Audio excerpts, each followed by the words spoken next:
حضرت حسین کو یزید نے شہید نہیں کیا تھا۔ احتجاج طبرسی صفحہ 162 میں ہے، امام زین العابدین نے یزید سے مخاطب ہو کر کہا کہ تم میرے والد محترم کو شہید کرنے کا ارادہ رکھتے تھے۔ تو یزید نے پتہ کیا جواب دیا؟ غور سے سنیے۔ یزید نے کہا اللہ ابن زیاد پر لعنت کرے، میں نے اسے آپ کے والد محترم کو شہید کرنے کا حکم نہیں دیا تھا۔ یزید نے کہا اللہ کی قسم اگر میں کربلا میں ہوتا تو کبھی بھی آپ کے والد محترم کو شہید نہ کرتا۔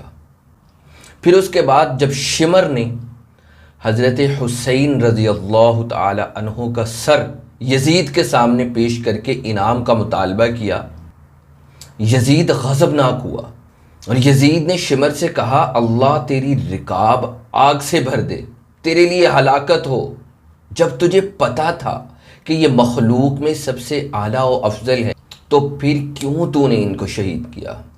جا میری نظروں سے دور ہو جا، کوئی انعام نہیں ہے تیرے لیے۔ اس کا حوالہ ہے خلاصۃ المصائب صفحہ 304 اور جلاء العیون صفحہ 529 پر تو یہاں تک ہے کہ انعام کے طالب کو قتل کر دیا گیا۔ یعنی جب حضرت حسین کا سر پیش کر کے انعام کا مطالبہ کیا تو یزید نے اس انعام مانگنے والے کو قتل کر دیا۔ تو اگر یزید نے حکم دیا ہوتا نا حضرت حسین کو شہید کرنے کا تو شمر نے کہنا تھا نا کہ آپ نے حکم دیا تھا تو ہم نے قتل کر دیا، لیکن ایسا روایت میں کہیں بھی نہیں ملتا۔